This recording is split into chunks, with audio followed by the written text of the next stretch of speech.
Bom, gente, vamos lá.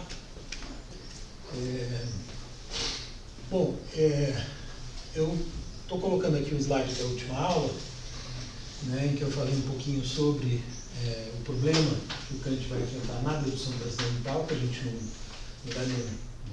estava no nosso programa, né, mas como coincidiu com o seminário lá do grupo do Bruno, né, os parágrafos 13 e 14, eu falei um pouquinho do 11 e do 12, né, então eu coloquei também a gravação do seminário lá junto, enfim, fica aí no nosso percurso, não como algo que possa ser, né, cobrado, enfim, não vai ser tema do trabalho, do transcendental, até porque eu não sei se o próprio Kant admite, né, em todos os comentadores, que a mais importante e a mais difícil ao mesmo tempo. Tem as duas versões, né, ele fez uma na edição A e uma na edição B. Você queria perguntar alguma coisa? Acho que pergunto agora, antes que são mais na matéria.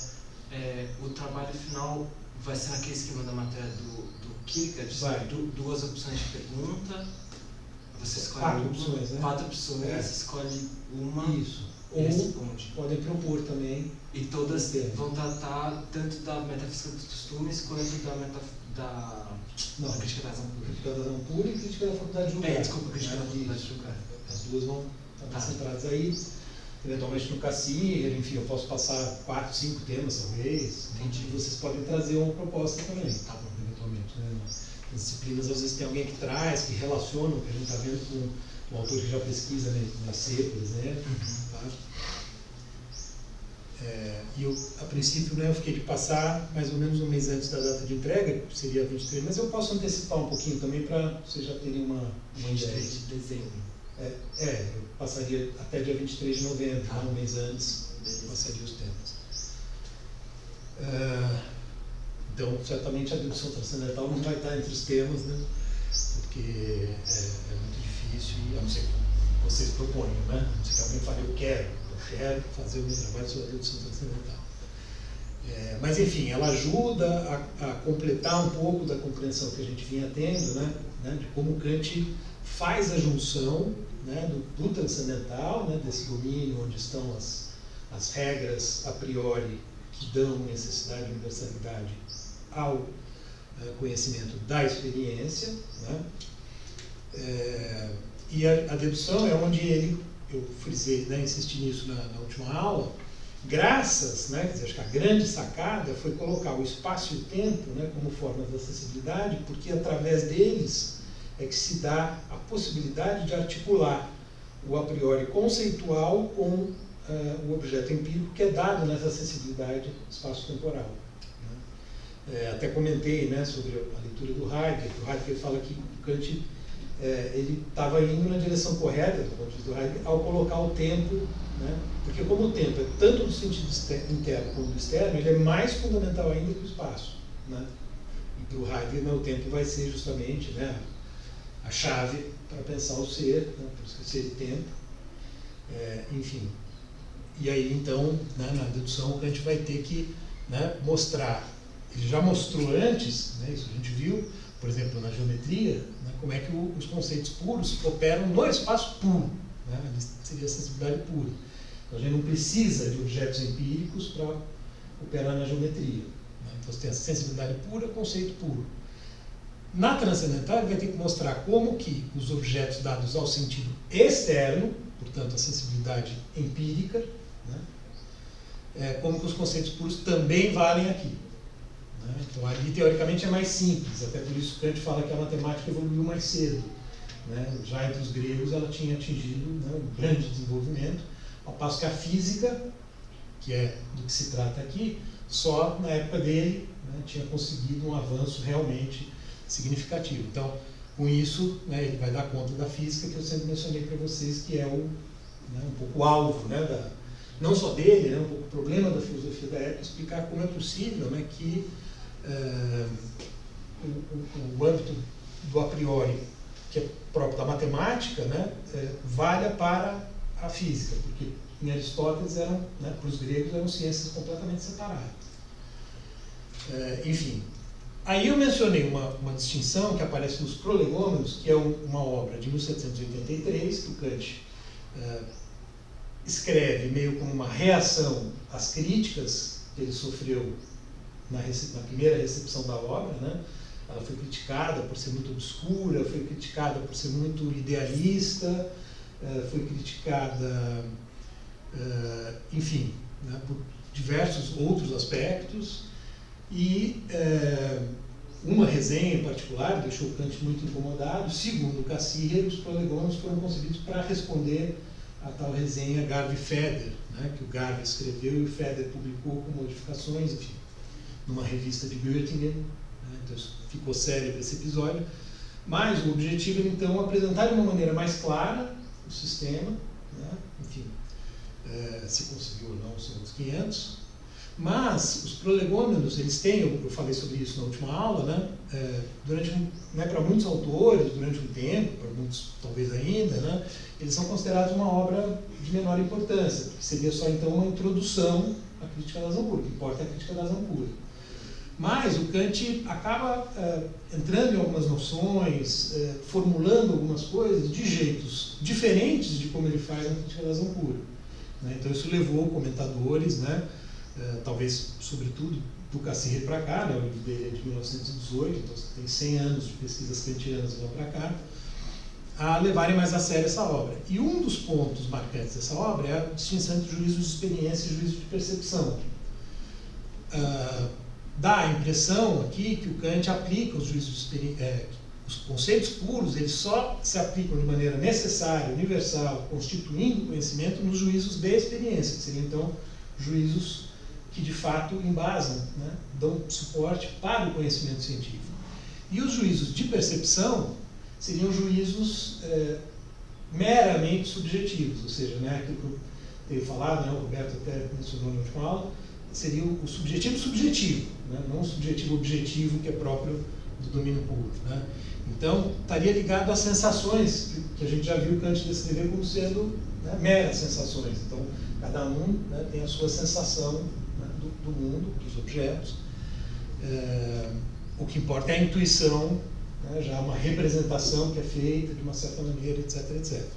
Bom, na crítica da razão pura, seja na primeira, seja na segunda edição, o Kant não faz essa distinção e não fala em juízo de percepção. Então ele introduz aqui uma distinção que poderia modificar um pouco o sentido, né, do sistema. Porque introduziria aqui um âmbito no próprio juízo, né, de contingência, em que esses juízos estariam ligados então à subjetividade subjetiva, né? E haveria então um nível de compreensão do mundo pré-teórico, digamos assim, pré-científico, né, que daria margem a leituras como aquela que o Heidegger faz, né, que eu mencionei na última aula, e que desfavoreceria a leitura do Cassirer, que reforça muito, né, o viés idealista do Kant, tentando mostrar que, né, as representações são da sensibilidade, que elas são internas, né, não dá para dizer nada a respeito dos fenômenos como coisas em si mesmas, e assim por diante. Então, pensar esse nível aqui cria um desconforto. E aí eu falei, bom, tanto é que ele não leva em conta. No capítulo que tem os prolegômenos no título, né, que é o 4, ele não fala. Mas, depois de falar isso em aula, eu fiquei um pouco inseguro, assim, né? Eu posso estar cometendo algum equívoco, né? Então, faço uma correção. Tem uma nota de rodapé, tá? Para não dizer que ele menciona, que não está nesse capítulo, está no capítulo sobre a crítica da razão pura mesmo, em que ele fala, assim, dessa distinção. E mostra ali, né? Bom, só uma nota de rodapé, mas como que daria para incorporar isso sem ruído, né, sem contradição no sistema. Então, eu cito rapidamente essa nota só para fazer essa correção e mostrar o problema, né, insistir no problema que está em jogo. Eu coloquei 154, na verdade é 155 ou 154 da edição original. Então ele diz, deve-se enfatizar que essa representação do conhecimento empírico, a síntese a posteriori, então, por exemplo, a cadeira é azul, ou a lousa é verde, tá? Isso é uma proposição a posteriori, é uma síntese a posteriori, né? Porque eu tenho a experiência, tenho a intuição, e eu falo, a lousa é verde, eu atribuo um predicado à lousa. Então, essa representação não é tanto uma descrição de um fato real do conhecimento, mas sim a construção de um caso limite que usamos para descrever mais claramente a peculiaridade do juízo a priori, através de seu contraste e oposição. Né? Então, a priori é posteriori. O próprio Kant fez uso desta construção na sua distinção entre juízos de percepção e experiência e na sua ênfase no caráter puramente subjetivo da primeira, né, de percepção. Aí ele cita Prolegômenos, parágrafo 18. Mas, de acordo com os Prolegômenos, portanto, né, ele tenta mostrar isso na própria forma, não há nenhum juízo particular em si mesmo que não reivindique já alguma forma de generalidade. Nenhuma proposição empírica que não conclui alguma afirmação a priori, entre aspas, em si mesma, pois já a própria forma do juízo inclui essa exigência de validade universal objetiva, a forma do juízo. Quer dizer, então, de alguma maneira, o que ele está dizendo é o seguinte, claro, né, quando eu formulo a lousa verde, né, a princípio, eu não tenho nenhuma pretensão de conhecimento, né, de produzir ciência ou algo do tipo, e pode inclusive ser uma impressão subjetiva que diverge. Né? Alguém, né, seja por daltonismo, seja pela razão que for, né, de fato, há cores que são ambíguas, né, até dei o exemplo do casaco, né, que eu e minha filha achávamos que era de cor diferente. Alguém pode dizer, não, a lousa não é verde, a lousa é azul, digamos. Né? Você tem um elemento aí que é subjetivo, mas a forma, né, SEP, né, portanto, essa estrutura já teria alguma pretensão. Enfim. Então, o Cassirer faz essa notinha para justificar, mas então, eu só quis corrigir o que eu tinha afirmado. Tá? Bom,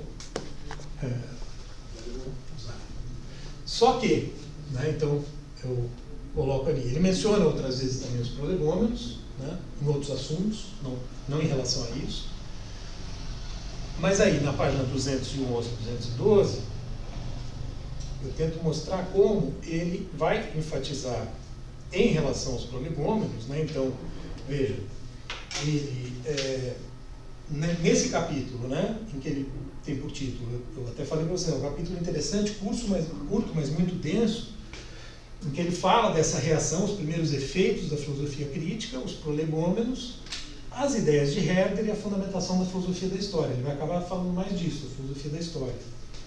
Ele cita, então, os prolegômenos, ele cita primeiro a resenha, daí os prolegômenos como reação à resenha, e fala, bom, já falamos do conteúdo dos prolegômenos, lá quando estávamos falando da crítica à razão pura, então não vou me estender. E aí, um pouco depois, ele vai para um texto de 1786, porque ele vai tratar nesse capítulo, que é um capítulo, né, nesse e no próximo, de tudo que acontece entre 1701 e 1790, quando vem a crítica da faculdade de julgar, que são os dois livros aos quais ele dá mais importância, né, por isso também, como a ideia era fazer um curso, né, um pouco dialogando com o Cassirer, né, eu fiz essa escolha também. Ele vai falar de um livro que são os princípios metafísicos da ciência da natureza. Ciência da natureza que fundamentalmente é a física. Né? Em seguida eu vou mencionar, né, então, esse livro aqui, mas só para concluir aqui esse raciocínio que eu estava desenvolvendo, ele vai, logo depois, né, isso que é curioso, de mencionar os prolegômenos, trazer então isso sobre esse livro. Né? Os princípios trouxeram em 1786 o novo projeto da filosofia da natureza de Kant. Eles oferecem uma definição do conceito de matéria que é tomado em espírito transcendental, na medida em que o ser da matéria não aparece em uma posição originária, mas derivada. Tá? E ele vai insistir muito nisso ao longo desse e do próximo capítulo, né, em como a questão do ser, né, nunca é posta num sentido ontológico, metafísico forte. Ela está sempre circunscrita à subjetividade, né? Porque ele quer justamente se contrapor a qualquer leitura metafísica do Kant, né? Que tente mostrar que o Kant ainda está ligado à metafísica tradicional, ainda tem pretensões metafísicas. Né? E, bom, o meu mestrado o título era Conhecimento Prático e Metafísica Especulativa em Kant. Né? E eu defendia a posição contrária, né? Mostrar que o Kant ainda tem uma metafísica, me embasando, né? Me fazendo acompanhar de vários comentadores, claro. Então, né, é uma questão polêmica. Mas a leitura, digamos, mais ortodoxa, mais os kantianos em geral preferem, é uma leitura como essa do Cassirer. Ele não está entrando na questão do ser, porque se tiver, né, aí a proximidade com o Heidegger, com a fenomenologia, fica maior. E o Cassirer, ele está em contraposição à fenomenologia. O neokantismo e a fenomenologia disputam o espaço acadêmico alemão no começo do século XX. Né? Então há essa disputa no ar. Né? Ainda não tem o Kant do Heidegger, que vai vir em 29 e que surge de um debate com o Cassirer e que contra o qual o Cassirer também vai se opor. Então, essa discussão está no ar, né, na época. Então, a matéria, que a gente já viu, está ligada às sensações, está ligada à intuição empírica. Ele está dizendo, o ser da matéria não tem posição originária. Então, o ser não é originário. Para o Heidegger, o ser é o mais originário. Né? Então, aí está o contraste, em relação ao que eu mesmo sugeri, portanto. Né? A existência do que é material, existência, é considerada como uma outra expressão da eficácia e da legalidade das forças. É numa determinada relação dinâmica entre atração e repulsão, num equilíbrio entre essas forças, que se baseia nosso conceito empírico de matéria. Não é preciso recuar ainda mais em nossa análise.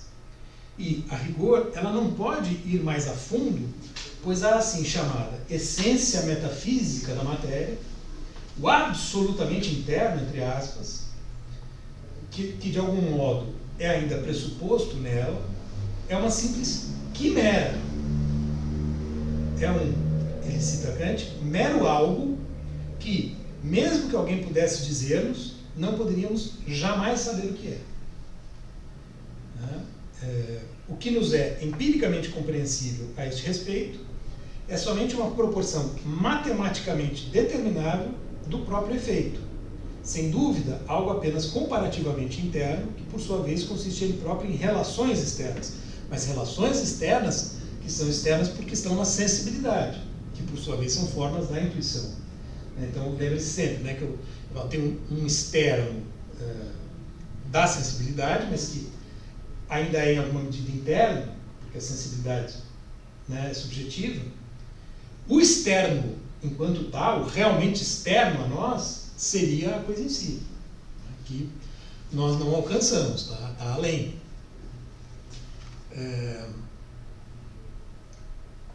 Então, a crítica da razão pura eu já havia mostrado como estas relações são reguladas, como elas se submetem e se ajustam aos conceitos de leis universais, né, lá do entendimento puro. Os princípios metafísicos da ciência da natureza oferecem a execução concreta dos pensamentos fundamentais ali desenvolvidos. Eles apresentam as 3 leges motus das quais Newton havia partido. A lei da inércia, a lei da proporcionalidade entre a causa e o efeito e a lei da igualdade da ação e reação, enquanto expressões determinadas dos princípios sintéticos universais de relação. Então, o que o Kant vai fazer? Ele vai aí pegar mais concretamente a física de Newton e tentar mostrar como as leis que Newton formulou só foram possíveis de fato por conta dessa estrutura do conhecimento. Então é um livro, né, esse livro de 1786, em que ele se aproxima ainda mais do fato ciência para mostrar como o sistema funciona. Para usar, né, a física de Newton, assim como ele tinha usado a geometria para mostrar como o espaço, né, como funciona o espaço puro, né, como tem o espaço puro, ele vai para a física, né, e vai formular então o que ele chama de metafísica da natureza, que seriam esses princípios reguladores da natureza que têm caráter a priori. E aí o Cassirer diz, mas ao lado deste trabalho em metafísica da ciência da natureza, surge para Kant uma nova direção referente à metafísica da história. Tá? Bom, então acho que ficou claro, né, a diferença entre, que eu já tinha mencionado outras vezes, inclusive quando citei meu livro, né, entre a leitura idealista e uma leitura mais realista que, eventualmente, favoreceria uma leitura fenomenológica do Kant ou a própria fenomenologia enquanto um movimento filosófico contra o qual o neocantismo está contraposto. Né? Porque a fenomenologia parte do princípio de que, né, aquele mote do Russell, né, de volta às coisas mesmas, né, tirando a distinção fenômeno-coisa em si, os fenômenos são reais, né, são o real. Então, isso não pode ser colocado em questão. Então a leitura idealista se contrapõe a essa e, vamos dizer, por antecipação, quer dizer, já está contra a leitura que o Heidegger vai formular depois. Né? Tá? Bom, aqui tem um monte de nuances, né? Quer dizer, o Russell ele ainda seria um tanto idealista, o Heidegger critica o Russell por isso, então o Heidegger pretende avançar mais, o Heidegger retoma o Kant de uma certa maneira, né, em Ser e Tempo no livro de 29, então tem um monte de possíveis discussões, mas, né, ela passa por aí, ela passa por essa questão do ser, né, e o Cassirer está dizendo, o ser, né, não tem nenhuma determinação, nós não podemos falar sobre o ser para além desse âmbito que está recortado aí, né, portanto, dentro das formas da sensibilidade humana. Né? Esse é o ponto. Por quê? Porque a própria existência, a noção de existência, é uma categoria do entendimento. Então a gente só pode atribuir existência, falar de existência em relação ao que está no espaço e no tempo. A gente não pode falar de existência para além disso, nem para quem. Ou seja, a gente não pode se perguntar pela existência em sentido outro da própria sensibilidade e do entendimento, da própria subjetividade. Que é aquilo, né, que eu já mencionei, que o Heidegger vai criticar e vai dizer que a gente precisaria ter problematizado isso. Enfim. Por isso o Kant ainda estaria, o Heidegger, no âmbito do esquecimento do ser. Né? Porque ele se abstém de entrar no assunto, de certa maneira. Mas depende de como a gente lê, né, o Kant. Enfim. Bom, então nos capítulos seguintes, aquele problema dos slides ficarem, né, do computador ficar travando, o Ricardo resolveu no seminário dele. Eu falei que não dava, ele me provou que dava. Bom, então os capítulos 4 e 5, né,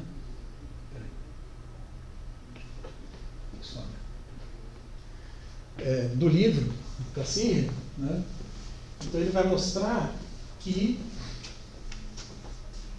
eles estão entre deixa eu achar um pouquinho.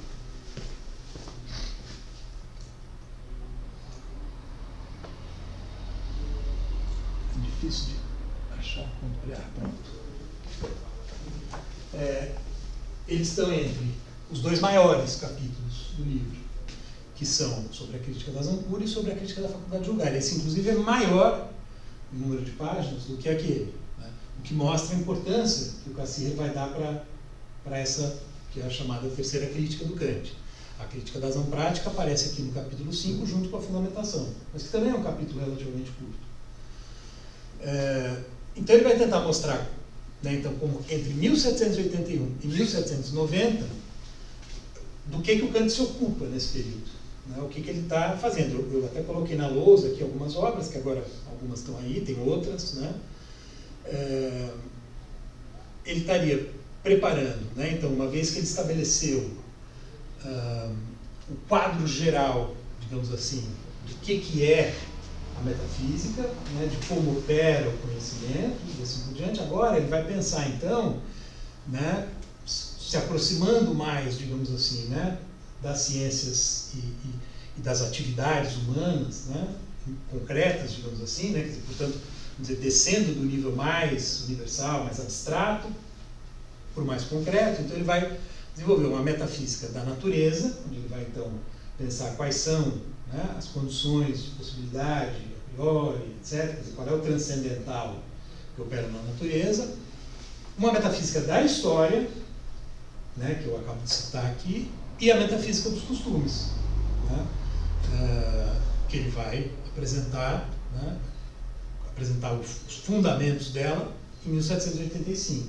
Depois ele vai escrever, né, está aí no projeto, né, a Metafísica dos Costumes propriamente dita, ele vai publicar em 1798, né, uma das últimas obras que ele publica. Que aí ela contém a doutrina do direito e a doutrina da virtude. Né? A doutrina do direito até foi objeto daquele colóquio aqui que o Bruno organizou. E, de certo modo, né, bom, a leitura do Cassirer, isso a gente viu desde o Kant pré-crítico, né, na aula do Pedro, como ele faz uma reconstrução teleológica, né, digamos assim, mostrando como tudo vai caminhando, né, direitinho. Quer dizer, ele faz né, ele amarra tudo, né, até às vezes forçando a barra, como o Pedro mostrou em relação ao Kant pré-crítico e em relação a outros pontos talvez. Não, acabei de sugerir que, né, no caso dos prolegômenos, a distinção ele só trata numa nota de rodapé ali. Né. Então ele vai fazendo uma leitura, né, e tem as passagens, né, como vocês devem ter observado, né, em que dá um tom heróico, né, literário, é muito bonito, né, o texto. De fato, o Kant me aparece como eu já falei, a introdução que ele estava fazendo, né, que ele fez para as obras completas, né, que eles tinham expectativa, o grupo dele, né, o Cohen, que faleceu 4 meses antes de publicar isso aqui, de que viesse a ser a edição padrão, né, das obras do Kant. Acabou não sendo, mas, enfim. Então tinha um texto para justamente abrir as obras completas do autor, né, que tem um caráter laudatório natural. Bom, de fato, assim, vamos dizer, há um certo consenso, né, entre os estudiosos de que isso está no Cassirer, né? Bom, todos esses desenvolvimentos aqui que acontecem entre 81 e 90 já estavam mais ou menos já estavam no horizonte do Kant, né? São coerentes com a estrutura toda que ele montou na Crítica da Razão Pura, que segundo, né, o Cassirer tenta mostrar como vem lá de trás, do Kant pré-crítico e tal. Quer dizer, só que esse livro, de fato, ele traz inovações importantes, né? Quer dizer, aqui há uma diferença importante, quer dizer, ou um modo muito importante de rearticular alguns pontos para o sistema ficar mais bem acabado, digamos assim, né? Isso a gente vai perceber claramente ao ler a introdução. Bom, com relação então, né, nesse capítulo 4, então ele vai tratar da metafísica da história, né? Ele faz essa pequena abertura falando dos prolegômenos e vai para a metafísica da história. E aí ele menciona 2 textos que são bastante conhecidos. Um deles é muito conhecido, eu me lembro de ter lido no ensino médio, né, que na minha época se chamava colegial, porque é um texto relativamente curto, né, que funciona para entender o que é o iluminismo, né, porque o Kant está justamente, é uma resposta à pergunta o que é o iluminismo, o que é o esclarecimento. Né. Aliás, deveria estar em maiúsculo o esclarecimento, porque é o nome desse movimento. Né. Então, são 2 textos de 1784, ambos curtos, né, escritos, salvo engano, em revistas, né, enfim. Então, parecem, como o Cassirer diz, textos de ocasião, né, que ele faz ali para, enfim, se inserir num determinado debate da época, né, a partir da filosofia dele. Só que o Cassirer vai falar que esses textos têm uma importância muito grande.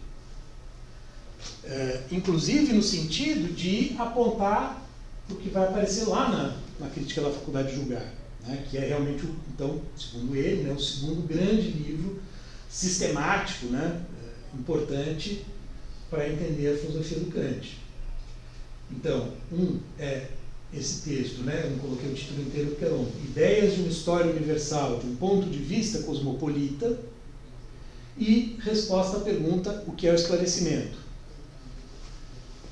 O Cassirer, então, sobre esses textos, para vocês verem a importância que ele dá, ele diz o seguinte, na página 212, isso está na 215 da paginação do original, que está no PDF. Então, ele diz, os 2 estudos, ideia, tarará, tarará, e resposta à pergunta, foram publicados, né, como eu dizia, nos fascículos de novembro e dezembro de 1784 do Berlinische Monatsschrift, né, então, justamente, né, uma revista da época, né, ambos seguidos pela recensão da primeira e da segunda parte das ideias para a filosofia da história da humanidade de Herder na Allgemeinische Literaturzeitung no ano seguinte. Né? Ele vai falar também desse texto, como o que o Kant vai dizer fazendo a resenha, né, o comentário de um texto do Herder. Bom, então, aí ele está pensando esses dois e também o terceiro, né, mas eu me ative aqui esses dois, que são os mais conhecidos. Né? O que esses estudos nos colocam parece não passar de trabalhos de ocasião, compostos de modo rápido e breve, para a nova concepção da natureza do Estado e da natureza da história. Talvez apenas em comparação com a própria esfera de problemas da crítica da Zampura, não seja possível atribuir a esses escritos um significado maior para a progressão interna do idealismo alemão. Portanto, não só da filosofia do Kant. Ele está dizendo que esses textos eles têm uma importância decisiva para o Kant e para o idealismo alemão. Fichte, Schelling, Hegel, etc. Né? E o diálogo com Herder também. Então, seriam textos de enorme importância. Bom, o que caracteriza esses textos? Né? Por que então eles seriam tão importantes? Bom, o Ideias, ele introduz, na maneira como Kant interpreta a história, um elemento universal na história humana. Quer dizer, ele tenta pensar a história humana segundo um critério de caráter universal que dá um sentido para a história. Bom, vocês poderiam perguntar, que tipo de conhecimento é esse? Né? Como é que o Kant, né, que nos apresentou aquela concepção de conhecimento que a gente viu há pouco, né, que você precisa ter experiência concreta, né, intuição empírica e conceito do entendimento para produzir um conhecimento? Como é que você tem intuição empírica do sentido da história? Claro que não. Né? Então, que tipo de conhecimento é esse? Essa pergunta, né, é uma pergunta que, no fundo, vai ficar no ar até aqui. Aqui é que o Kant vai tentar responder a isso. Vai tentar responder que esse sentido, né, adiantando um pouco, como eu coloco aqui, né, um pouco que está por trás desses escritos, é um tipo de juízo, que é o juízo teleológico, né, teleológico relacionado à finalidade, em que a gente vê a natureza e a história humana como se ela tivesse uma finalidade em si mesma. Né? Então é como se, é um princípio hipotético regulador. Né? Claro, ele não pode dizer que é um conhecimento no mesmo sentido que a física, mas é um princípio que permite pensar a história humana nessa chave universal e permite pensar um ideal moral regulador, ou seja, que funciona como uma espécie de baliza, de critério, para pensar, então, essa história de elemento universal como realização desse ideal. Então, tem o ideal e tem a realização. Não é só um ideal solto no ar. Né? Quer dizer, o Kant tenta articular esse ideal como algo que se realiza na história. Que se realiza, é verdade, como tarefa infinita. Né? Portanto, ele nunca vai se realizar plenamente.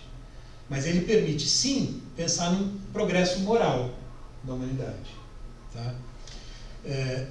E que argumento que o Cassirer usa para mostrar a importância disso, né? E como que, ao falar sobre essas questões, o Kant se coloca justamente no limiar, e essa é a função, né, que é atribuída a ele na história da filosofia, nesse limiar que divide o século XVIII, filosofia moderna, o iluminismo, e o século XIX, né, do idealismo alemão, que vai pensar a história, do Marx, né, e assim por diante, né, dos autores que vão para, né, como Nietzsche, pensar o devir. Então, o elemento histórico, né, eu dei uma disciplina sobre o século XIX, né, a gente viu isso no livro do Löwit, né, que enfatiza muito esse aspecto, né, o elemento histórico ele é absolutamente decisivo na filosofia do século XIX. Ele começa, ele está começando a aparecer aqui nessa chave que vai ser tão fundamental depois. né? Então, ele diz o seguinte, eu faço uma outra citação que é imediatamente seguinte ao trecho que eu tinha citado. 212, 213, né? Em particular, o primeiro dos estudos mencionados, né, então, Ideias, nos lembra de algo de significado universal para a história do espírito. Trata-se do primeiro escrito de Kant, que Schiller leu, e que despertou nele a decisão de estudar a fundo a doutrina kantiana. O Schiller é outro grande nome, né, do período do idealismo, do romantismo, né, que são dois movimentos que surgem na esteira do Kant, né, surgem logo ali, na virada do 18 para o 19, né, e vão dominar o começo do século XIX, né, no caso do Hegel, sobretudo, boa parte do século XIX. Né. Mas, ainda em outro sentido, esse escrito forma um divisor de águas importante no desenvolvimento espiritual como um todo. Por um lado, ele ainda pertence às ideias político-históricas do século XVIII que se findavam, ao passo que, por outro, claramente já se anunciavam nele as novas concepções fundamentais do século XIX. Kant ainda fala aqui a língua de Rousseau, mas o ultrapassa em sua justificação sistemática e metodológica. Isso é uma coisa que a gente já viu, né? Como o Rousseau tem uma função importante para o Kant, a Cia já falava disso lá ao falar do Kant pré-crítico, né? Comentamos isso no Rousseau, o Kant deixou de fazer a caminhada uma das duas únicas vezes porque estava lendo o Emile do Rousseau, enfim. Então, ainda fala a língua, mas dá uma sistematicidade à filosofia, a elementos da filosofia, quer dizer, incorpora elementos da filosofia do Rousseau, dando uma sistematicidade que ela não tinha, né, que eles não tinham na filosofia dele. Enquanto Rousseau, considera toda a história humana como uma queda a partir do estado de inocência e felicidade do bom selvagem, né? Vocês certamente já ouviram falar do bom selvagem do Rousseau, né? Então, enquanto Rousseau considera, né, tudo como uma queda a partir desse estado, em que os seres humanos viviam antes de sua entrada na sociedade, antes de sua associação aos liames sociais, né, como se houvesse então um bom selvagem solitário, né? A ideia de um tal estado originário aparece para Kant como utópico quando examinado como um fato, e ambíguo e obscuro quando considerado como um ideal moral, né? Porque no Rousseau ele tem essa dupla função, ao mesmo tempo que ele, na verdade não é bem um fato, né, mas uma hipótese para pensar o começo, ele é também um ideal para pensar, por exemplo, o contrato social, né, para pensar a política. Então, nas duas chaves, né, o Kant critica o Rousseau, né, pois sua ética, a ética do Kant, o direciona para o indivíduo e para o conceito fundamental de personalidade moral e autonomia, que a gente já viu naquela primeira aula que a gente teve. Eu vou trazer de volta os slides aqui, né, para lembrar, sobre a filosofia moral. O conceito de autonomia, e o Cassirer diz isso, é o conceito central da filosofia moral kantiana. Já seu discernimento histórico e histórico-filosófico leva à convicção de que a tarefa ideal da consciência moral só pode encontrar sua realização empírica objetiva por intermédio da sociedade. Então, porque, não sei se como bem vocês conhecem Rousseau, o discurso sobre a origem da desigualdade, né? Vamos dizer, muito simplificadamente, né, pensando em uma caricatura para entender o Kant, né? Para o Rousseau, naquela discussão que era própria da época, né, dos filósofos, são, né, considerados ali os clássicos da política, da filosofia política moderna, né, Hobbes, Rousseau, Locke. Enquanto Hobbes, né, vê o estado da natureza como um estado de guerra de todos contra todos, né, o homem é o lobo do próprio homem, etc., né, e aí ele entra em sociedade para conseguir se pacificar, né, por fim a guerra. Para o Rousseau é o contrário, né? O homem ele é bom no estado de natureza e a vida em sociedade é que o corrompe, é que o torna mal. Então são chaves contrárias. Ora, o Kant, ele, nesse sentido, e a gente vai ver que mais ainda na passagem seguinte, está mais próximo do Hobbes no que diz respeito ao estado de natureza, porque ele não compra essa ideia do Rousseau, né, de que o homem fosse bom antes da vida em sociedade,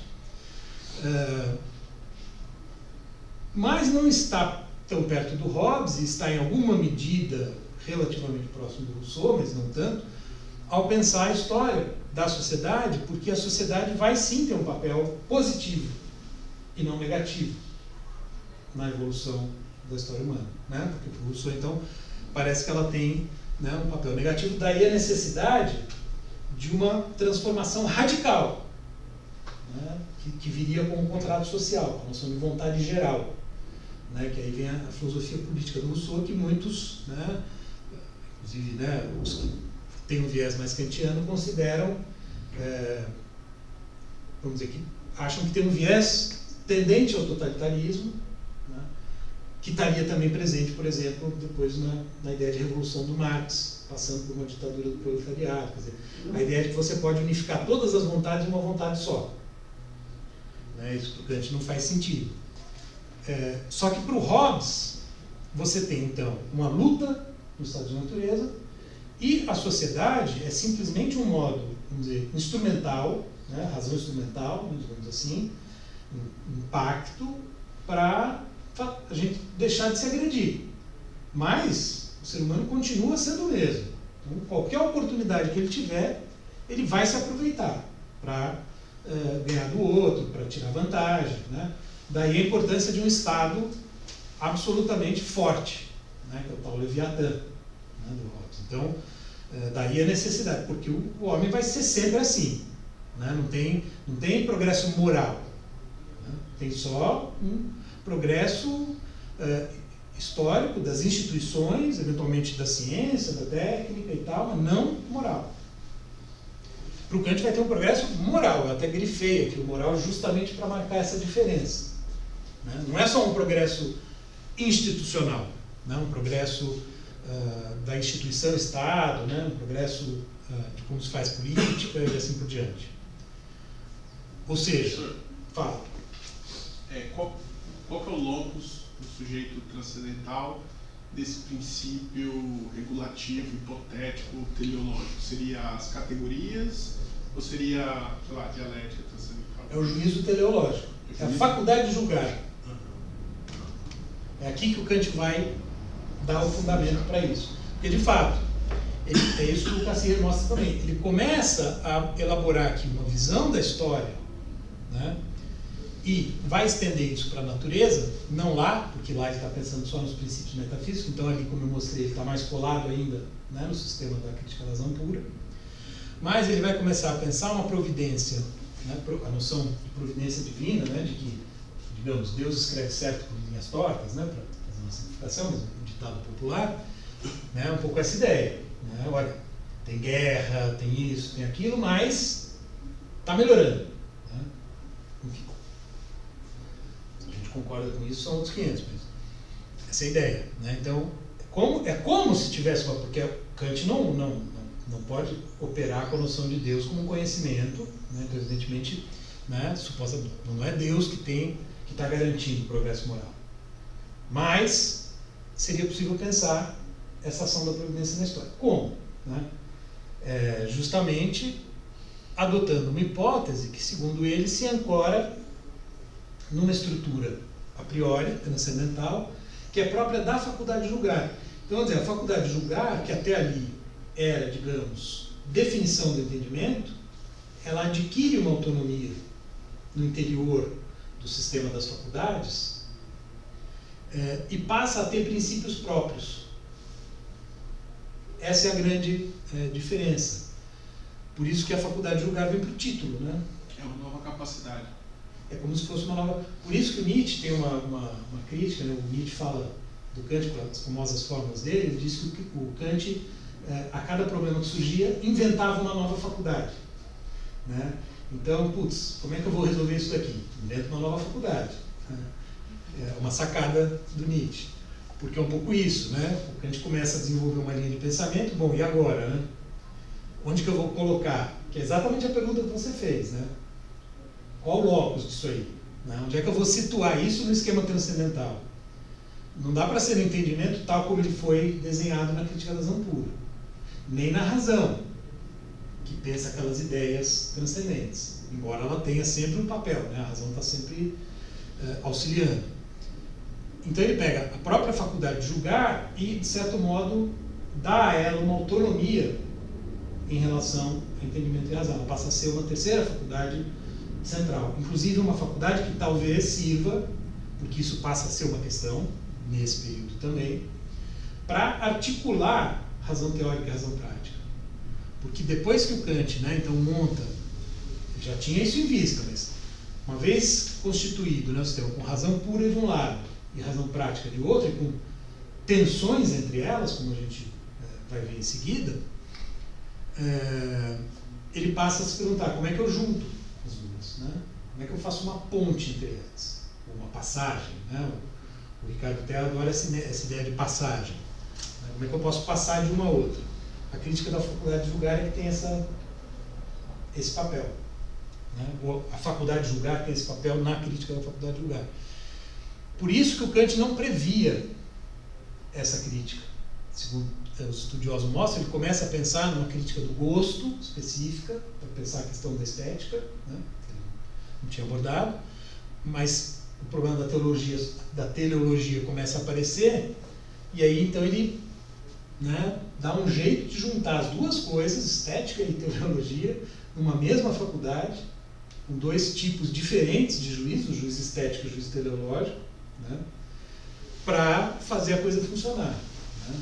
Então, a sua pergunta foi ótima, porque é disso que se trata, né? E a brincadeira do Nietzsche é interessante, né? Porque é como se o Kant, bom, e agora? Né? Como é que eu vou falar da arte?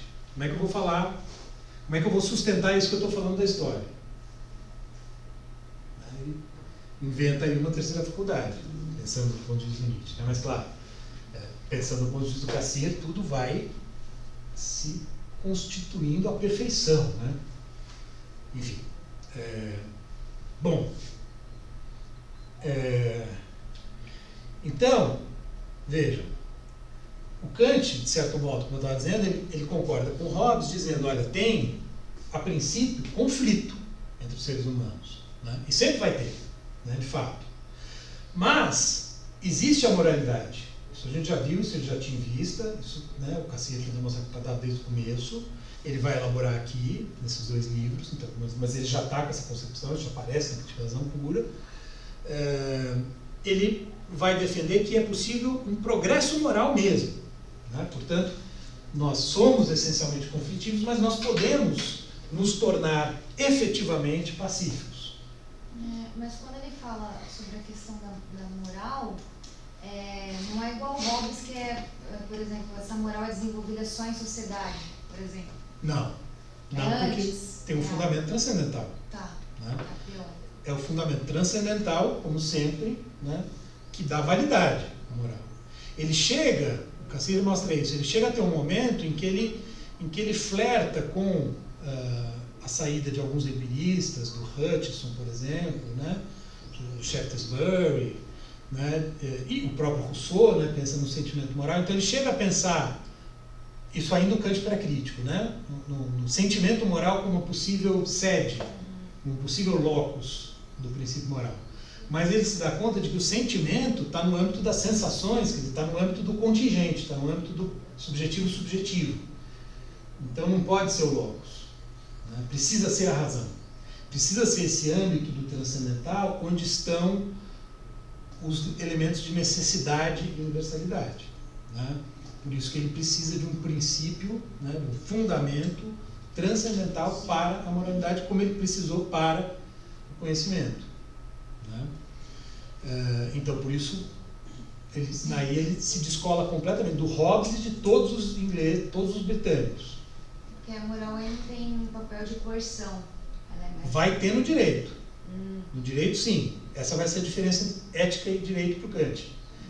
Adotando o direito e adotando a virtude, tem porque no direito entra o elemento coercitivo. Porque, de fato, o ser humano tem progresso moral, mas ele nunca vai ser 100% moral. Isso eu já mencionei, né? Nenhuma ação humana é 100% moral. Não existe santo para o Kant, né? Em princípio. Né? Não existe alguém 100% bom. todos nós temos, digamos assim, né, o bem e o mal dentro de nós. É engraçado que o Hegel depois, pelo menos no período de Iena, ele vai pensar a luta como inerente a esse progresso do espírito, assim, né? Sim. Que é a luta por reconhecimento intersubjetivo, né? Isso. Então ele dá conta de explicar por que acontecem essas guerras, colocando que essas guerras servem ao progresso moral, no caso.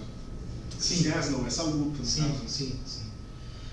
Sim, o Hegel, né, por isso que o Cassirer está dizendo, né, o Kant está fazendo a passagem aqui do 18 para o 19, ele está preparando o terreno para os idealistas. Né, quer dizer, então muito disso vai estar no Hegel. Quer dizer, o Hegel é um dos herdeiros aí, né, do Kant, mas que evidentemente muda, né, muda muito significativamente o sistema, porque justamente vai acabar com o dualismo e tentar encontrar um fundamento último, absoluto da própria realidade.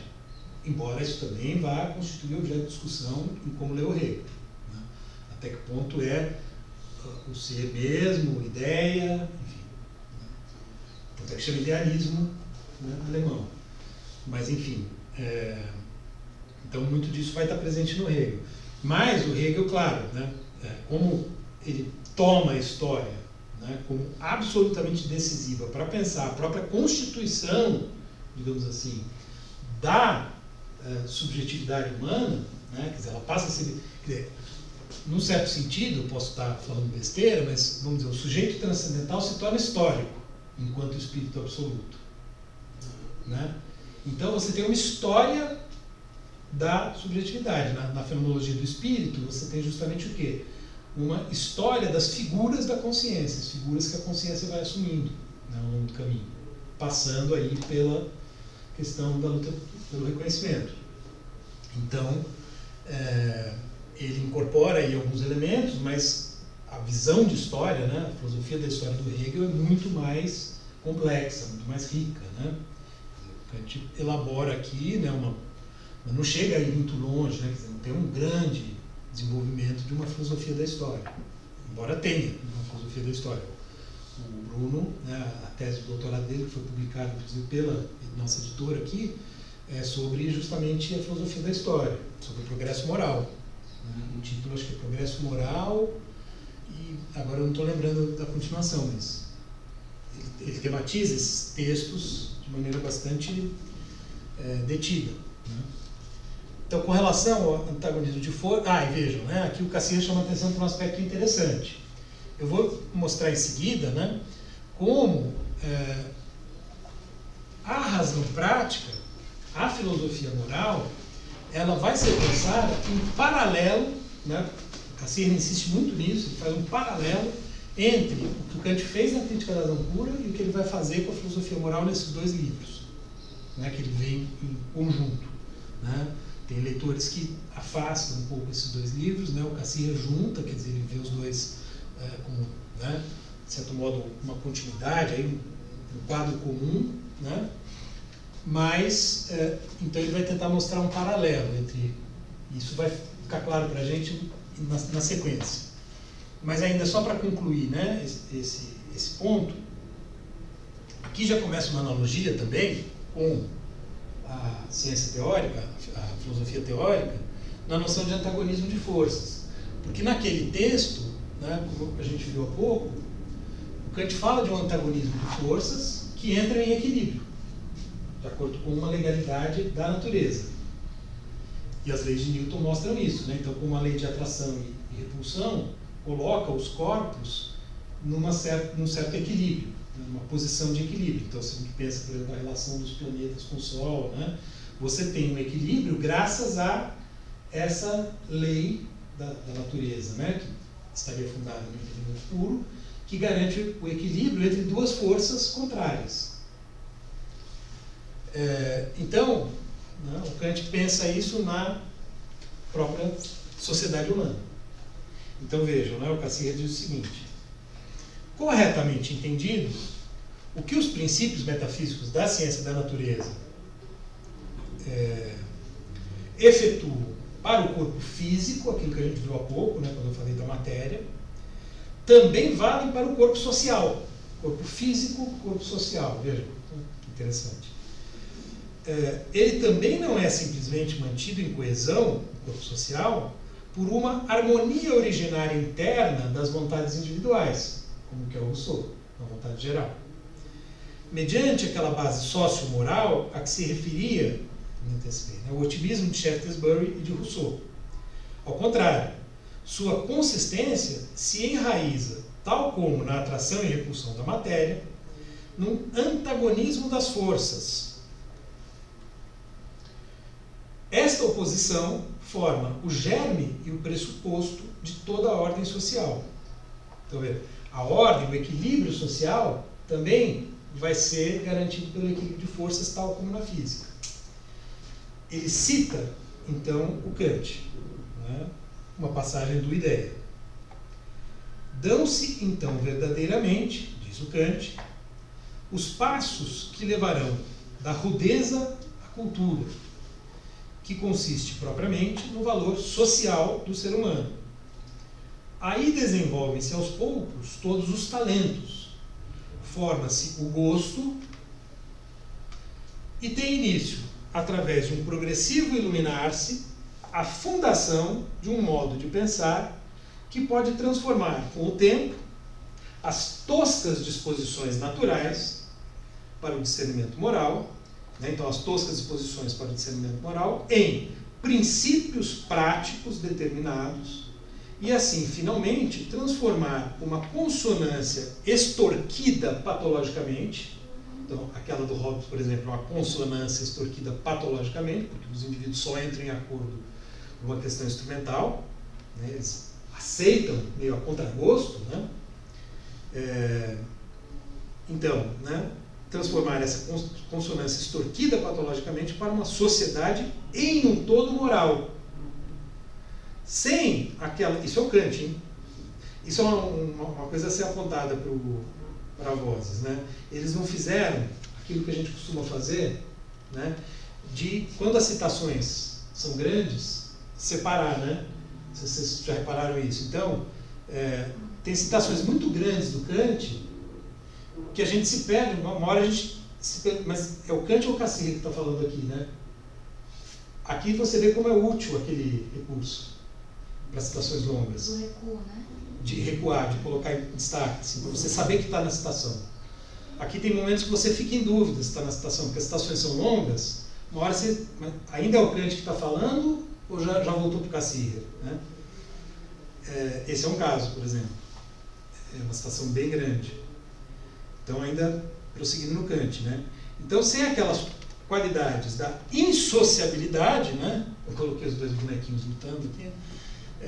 Sem essas qualidades, em si nada agradáveis, das quais surge a oposição que cada um deve necessariamente encontrar às suas pretensões egoístas, no outro, né? Todos os talentos permaneceriam eternamente escondidos em germe, numa vida pastoril arcádica, em perfeita concórdia, contentamento e amor recíproco. Os homens de tão boa índole, né, que certamente ele está sendo irônico, né, quanto as ovelhas que apacentam, mal proporcionariam a sua existência, aparece o Nietzsche falando aqui, mal proporcionariam a sua existência um valor mais alto do que o de seus animais. Eles não preencheriam o vazio da criação em vista de seu fim como natureza racional. Vazio da criação, fim como elementos, né, que dizem respeito à providência, que depois ele vai explicar como que a gente pode pensar. Agradecemos, pois, à natureza a intratabilidade, a vaidade que produz a inveja competitiva, pelo sempre insatisfeito desejo de ter e também de dominar. Sem eles, todas as excelentes disposições naturais da humanidade pereceríam sem desenvolvimento num sono eterno. Não parece o Nietzsche? Total. Total, né? Lembrando, é o prefácio para 5 livros não escritos, que ele vai falar do agonismo, da Sim. disputa entre os homens. Exatamente, né? E o que faz lembrar também, a gente poderia dizer essa passagem? A luta do Hobbes, né? A luta do Hobbes em termos de movimentos políticos, né, de correntes políticas? Do liberalismo. Liberalismo. Né? Por isso que tem uma leitura muito forte liberal do Kant. Né? Porque ele está fazendo um elogio da luta, né? Um elogio da competição. Ele está dizendo, só que ele não está dizendo esse que é o elemento diferencial. Por isso que aí muitos vão tentar mostrar que o Kant tem esse elemento liberal, mas ele tem ao mesmo tempo um elemento que corrige isso, digamos assim. Porque não é só um progresso externo, né? Quer dizer, não é só um progresso em aparência. Porque no Nietzsche, embora o Nietzsche justamente valorize, porque isso permite que o ser humano desenvolva seus talentos e crie, né, grandes coisas, né, coisas grandiosas, né, ao longo da história, o homem não fica melhor moralmente. Né? Ele fica melhor aparentemente. Ele fala, né, tem o famoso exemplo do juiz. Né? O juiz de direito, ele é um carrasco por dentro. Né? Ele tem prazer em sentenciar o criminoso à prisão perpétua ou à morte, se tiver pena de morte. Do jeito que os outros têm prazer em assistir os castigos. Isso. Né? Mas no Nietzsche não vai ter esse aspecto da moral transcendental, né? Não. Claro que não. Justamente por isso não pode ter noção de progresso moral. Né? Esse é o elemento que para o Kant acaba funcionando como um contraponto. Então ele está, por um lado, elogiando a competição, então, de fato, né? Porque tem leitura de todo tipo, né? Tem leitura... Mas é interessante essa ideia do antagonismo do Kant, assim. Por isso que tem elementos, tem momentos em que dá para aproximar os dois, né? Sim. Esse elemento do iluminismo, né? Embora o Nietzsche seja crítico do iluminismo, ele tem um aspecto que a gente poderia considerar iluminista, né? Porque ele é muito crítico, né? De toda forma de autoridade que submete o indivíduo, né? Que impede a criação, por exemplo. Né? O Jacóia, no livro dele, Nietzsche versus Kant, ele faz essa conexão, ele mostra esse aspecto comum, né? E ao mesmo tempo mostra as diferenças. Né? A gente pode dizer que o positivismo bebe um pouco também no Kant, quando ele estabelece que tal como as leis físicas que sugerem um equilíbrio entre corpos, entre leis opostas, a sociedade tem essa lei. Tem uma leitura positivista do Kant também, muito forte no direito, inclusive, porque o Kant vai fazer uma diferença muito clara entre o direito, né, o que ele chama ainda de direito natural, embora não seja direito natural no sentido antigo do termo, do justnaturalismo anterior, que atribui a natureza, né? No caso é direito natural porque é racional, mas vamos dizer, o direito racional, o direito transcendental seria melhor para a gente entender do que se trata. Né? Então você tem um direito puro e o direito posto. Né? E o direito posto é o que vigora. Né? E você não pode, inclusive, enquanto cidadão, isso ele fala nesse texto, inclusive, né? Já aqui. Não sei se vocês conhecem essa passagem, né? Tem a famosa passagem que ele vai falar da maioridade, né? Você passa da minoridade à maioridade, e tem a distinção que ele faz entre razão no uso privado e no uso público. Né? Então, no uso privado, você tem que respeitar as regras que são vigentes na sua sociedade. No uso público, você pode, por exemplo, escrever um artigo no jornal contra, né, aquela regra. Né? Mas no uso privado, você tem que respeitar a regra. Né? Isso me lembrou uma vez que eu escrevi um artigo que foi publicado na Folha contra, não exatamente contra, né, mas criticando o caráter excessivo da lei seca. Né? O título do artigo era "Do bar à cadeia em um chope?", interrogação, né? Tipo, ironizando, né? Porque quando veio zero, né, tolerante, tem caso, né? Eu conheço um amigo que tomou uma long neck e teve a carteira apreendida. Porque né, nenhum índice é tolerado, né? Em outros países tem. Enfim. Do bar à cadeia e um chope. Eu estava do bar à cadeia e um chope. Se você jogar na internet, você vai achar. Em que eu, né, questionava isso. Bom, no uso público da razão, né, eu posso criticar. Claro que no uso privado, né, eu jamais dirigi depois de beber. Né? Está sendo gravado. Anel de Giges, né? Enfim, mas essa é a ideia, né, de uso privado e uso público. Então veja, né, o Kant é um defensor nesse sentido do direito positivo, né? Então mas aí você está pensando mais no positivismo quanto à história, né? Então, o mesmo raciocínio vale para os dois, né? Porque os dois geralmente estão juntos, né? O Kant tem esse outro elemento que se contrapõe ao positivismo, que é justamente o elemento transcendental, né? Então você tem um critério moral que independe do positivo, né? Você tem um critério moral para dizer que a luta ela não serve apenas para um progresso formal, né? Você tem de fato um progresso moral.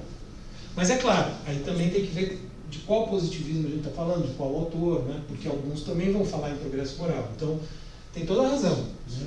Veja, é o que eu estava dizendo, eu ia começar a dizer antes. Tem leitura liberal do Kant, tem leitura positivista, tem leitura social-democrata, tem leitura marxista até, né? Bom, depois de uma passagem dessas, né, falar em leitura marxista fica difícil, bem que, né, no Marx também é o conflito, né, a luta de classes que vai gerar, né? Enfim, então todo grande filósofo comporta leituras diferentes, né? Acho que esse é um bom critério para saber se é um bom filósofo, né? Que tem leituras as mais diversas, né? O Nietzsche é outro, né? Tem também leituras liberais, tem leituras de esquerda, né? Enfim, leituras analíticas e por aí vai, né? Bom, a minha leitura democrática, né? Altamente polêmica. Então, bom, já citei aqui o antagonismo de forças, né? Com relação a esse texto, só para, né, lembrar essa ideia da maioridade, né, que é um outro aspecto importante, acho que eu vou pular essa citação porque, né, acho que isso vocês já conhecem, né? Mas é aquela ideia, né, do esclarecimento é a saída, aqui é uma citação do Kant, né? Esclarecimento é a saída do homem de sua minoridade, da qual ele próprio é culpado. A minoridade é a incapacidade de fazer uso de seu entendimento sem a direção de outro indivíduo. O homem é o próprio culpado dessa minoridade se a causa dela não se encontra na falta de entendimento, mas na falta de decisão e coragem de servir-se de si mesmo sem a direção de outro. Sapere aude, ousem saber, né? Tem coragem de fazer uso de teu próprio entendimento, tal é o lema do esclarecimento. Tá? E aí o Cassirer explora. Esse lema é, simultaneamente, o moto da história humana, o mote da história humana. Né? Pois o sentido espiritual atribuído ao que verdadeiramente se designa por acontecimento consiste no processo de autolibertação, um progresso que parte da sujeição natural para a consciência autônoma do espírito quanto a si mesmo e a sua tarefa. Interessante ele usar aqui a palavra espírito, né? Parece que ele está querendo englobar o Hegel já, né, no Kant. Mas enfim. Então, há um progresso moral, esse progresso moral vale tanto para a sociedade, né, como eu estava mencionando, como a citação aqui indicava, como para o indivíduo.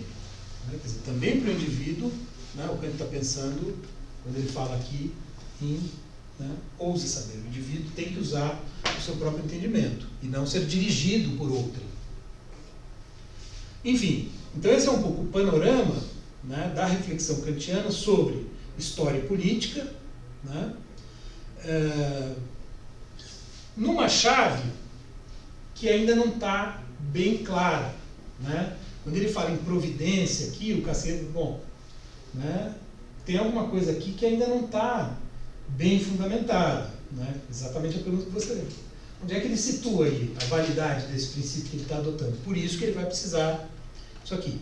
Embora, né, já houvesse passagens, né, na Crítica Zencourt, quer dizer, isso já está ali também começando a aparecer, mas de maneira ainda tímida. Né? Aqui é que ele vai elaborar sistematicamente, vamos dizer, vai dar um locus para isso na faculdade de julgar. Então essa é uma das razões que vão levar Kant a elaborar a crítica inesperada, que ela não estava prevista. Né? Essa aqui já estava. Isso aqui já estava previsto lá. Né? O Cassirer insiste muito nisso. Kant já tinha em vista, desde a fase pré-crítica, nos anos 70, na década silenciosa, Tem até uma passagem que ele cita de uma carta do Kant, que o Kant fala, acho que eu vou parar um pouco com a crítica da razão pura, que está muito cansativo, e vou escrever sobre a metafísica dos costumes. Ele já estava com isso na cabeça, né? Essa aqui não. Essa começa a aparecer em cartas, anotações e tal, em 1788. Então, de fato, não era algo planejado com antecedência. Essas aqui já eram. Então, né, elas vão, evidentemente, uma, né, vai tratar do fundamento e a outra vai tratar dos, vamos dizer, do sistema que se organiza a partir desse fundamento, do sistema transcendental que se organiza na razão pura, prática, a partir desse fundamento que ele estabelece no primeiro livro. Aqui, só para lembrar, né, na nossa aula sobre filosofia prática, sobre filosofia moral, né, eu tinha colocado esse slide, só que o objetivo ali era falar um pouco sobre a filosofia moral, mas o foco estava mais na dialética, né, da razão pura, para entender como é que operam aquelas ideias da razão, lembra? A ideia de Deus, imortalidade e tal, que eram, na crítica da razão pura, né, como a gente viu, ideias em que a razão se aventura para além do âmbito do sensível, vai para o suprassensível. E ela não tem direito de fazer um uso teórico disso, né, constituir conhecimento disso, como fazia a metafísica clássica. Então, né, o problema era se isso tinha solução, no âmbito teórico não, no prático sim. Né? Então aí tem toda aquela questão dos postulados, etc., né, que as ideias vão virar postulados aqui, que é um assunto que o Kant trata na dialética da crítica da razão prática, né, que o Cassirer também não dá muita importância. Ele trata ali no final do capítulo, né, porque ele quer evitar, né, essas coisas que aproximam muito o Kant da metafísica, no sentido clássico. Né? Então, ele sempre trata com menos ênfase. Né? Claro que ele dá uma explicação, ele justifica dentro da leitura dele, mas sem muita ênfase. Né? Eu, ao contrário, né, procurava dar muito mais ênfase. Então ele tenta justificar por que o Kant fala em eu inteligível, por que o Kant fala em mundo inteligível. Vejam, né? Isso é metafórico, é uma analogia. Ele vai, de todos os modos, né, evitar uma leitura que tente achar aí, né, algum substrato metafísico. Né? Até porque ele está pensando na filosofia que ele próprio está começando a desenvolver, né? E que 4 anos depois desse livro vai aparecer na grande obra dele, que é a Filosofia das Formas Simbólicas. Né?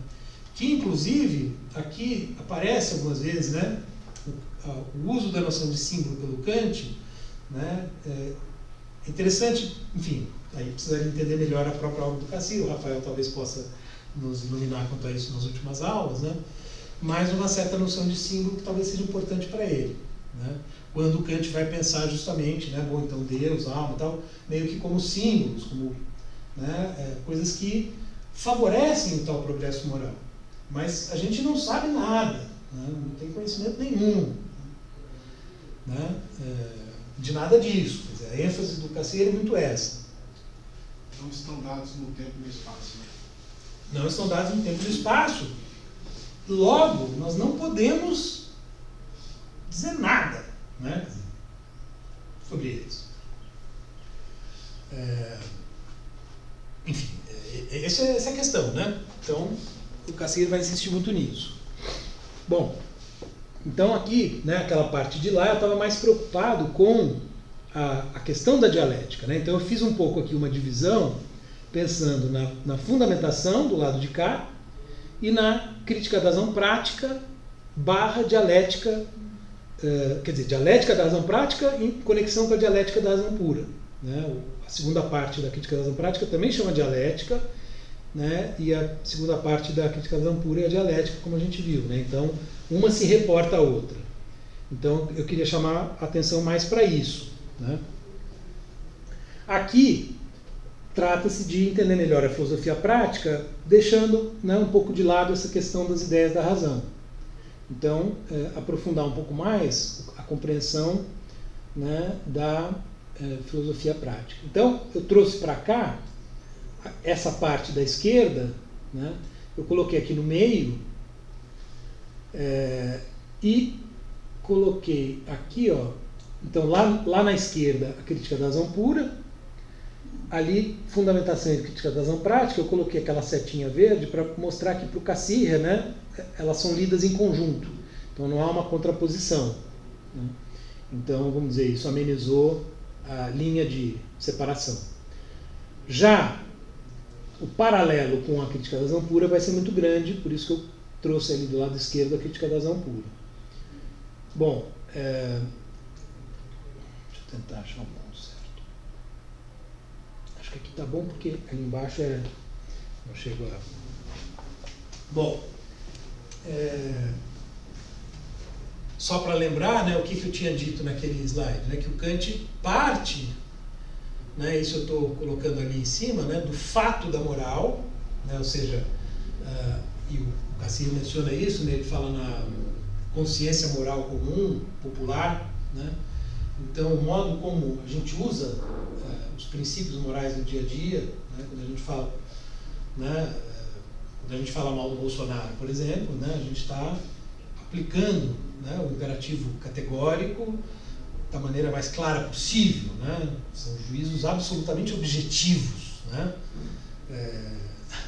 Enfim, né, fazendo uma caricatura, mas quando a gente fala, puxa, né, tal pessoa foi desonesta, ou tal pessoa foi antiética, ou isso não é justo, aquilo é, né? Quando a gente fala no dia a dia, quando a gente emprega essas noções no dia a dia, assim como quando a gente fala luz é verde, né? Quer dizer, todos aqueles exemplos que eu dava no âmbito prático, no âmbito teórico, né, valem aqui no âmbito prático. Então, assim como lá eu estava partindo do fato da ciência, está dado, o ser humano produz ciência, tem uma história da ciência na qual ele se baseia, né, como eu mostrei, está dado o fato da moral. Não tem sociedade humana nenhuma que não tenha noções desse tipo, justo, correto, bom, né? Quer dizer, todas as sociedades têm os seus critérios morais. Então, dá para assumir a moralidade como um fato da natureza humana, do mundo.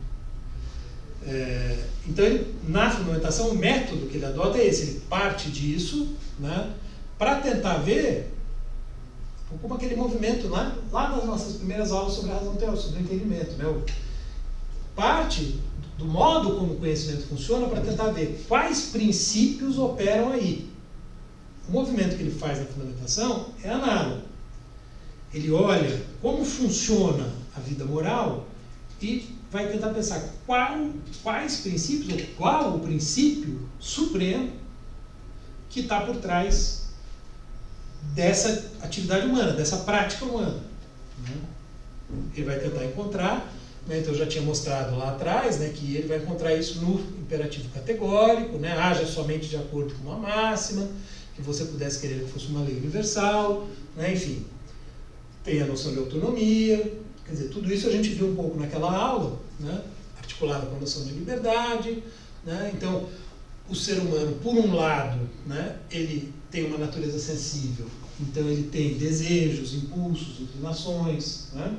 Só que, por outro lado, ele tem a razão, né, a capacidade pensante, né, coloquei aquele bonequinho pensando e tal. Então, seria pensável uma ação livre, né. Estava ainda naquele diálogo com a razão teórica, pensando, como assim livre, né? Porque a liberdade não está dada na intuição empírica. Então, como nós podemos falar de uma liberdade no mundo, né, em iniciar uma série de efeitos no mundo sem uma causa que seja da natureza, né? Eu até citei aquele exemplo do Kant, do levanto da cadeira, né, e tal. Estou tomando a decisão, então eu estou racionalmente pensando numa ação e executando aquela ação. Então vejam, né, num primeiro momento, no mínimo, né, a liberdade ela é pressuposta pelos seres humanos quando eles atuam no mundo, né? Tudo que a gente faz, se a gente não pressupõe que é a gente que está decidindo, corre um curto-circuito, né? Você não consegue fazer mais nada. Se você não parte do princípio que você está tomando uma decisão, né? Vou comprar uma água com gás ou sem gás, né? Sou eu que estou decidindo, né? Então, a nossa razão prática, né? Ou seja, o nosso pensamento voltado à prática, ele pressupõe necessariamente a liberdade do agir. Senão a gente não conseguiria agir, percebe? É como se fosse inconcebível para nós agir sob outra pressuposição.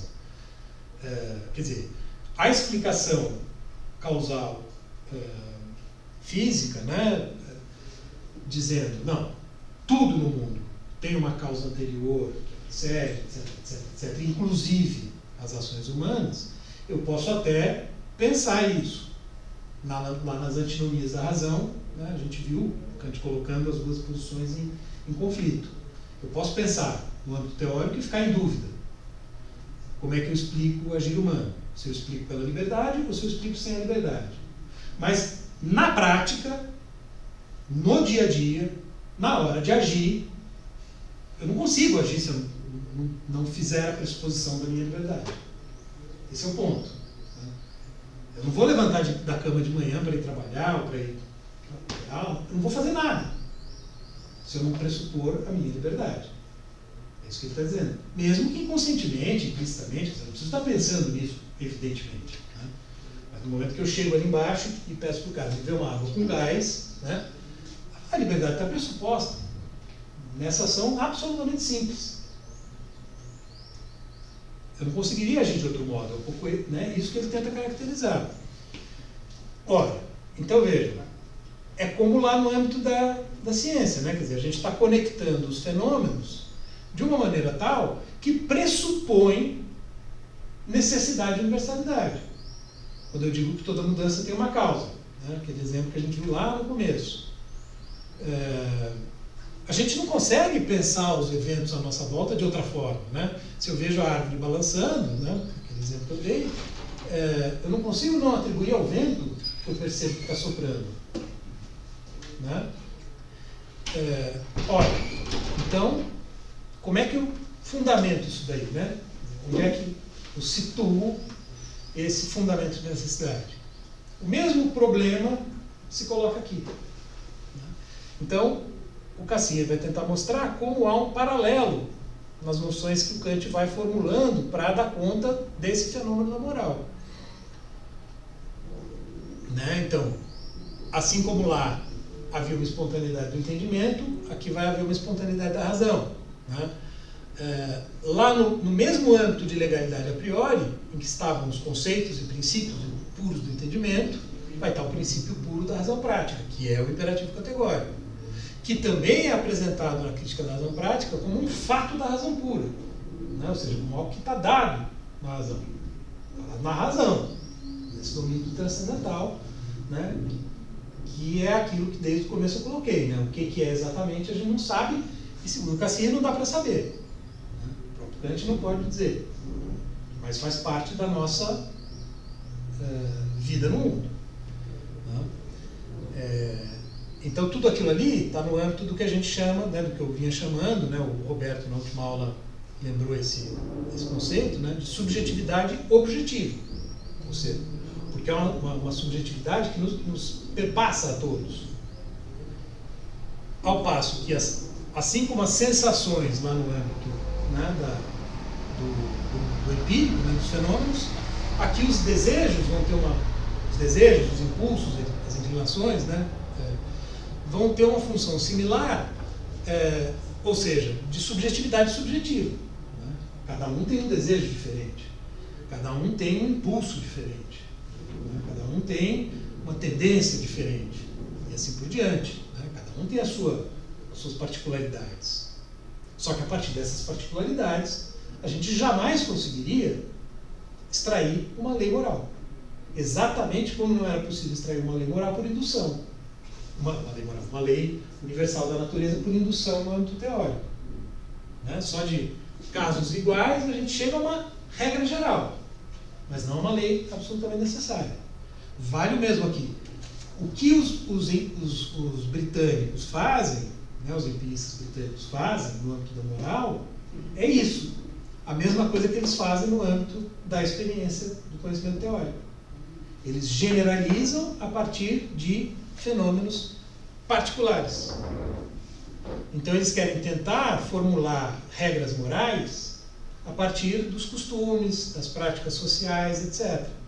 Bom, aí é o que o Nietzsche vai mostrar, né? Então, tem uma moral na Inglaterra, tem outra na França, tem outra nos índios da América do Sul, tem outra na África, tem outra no Oriente, né?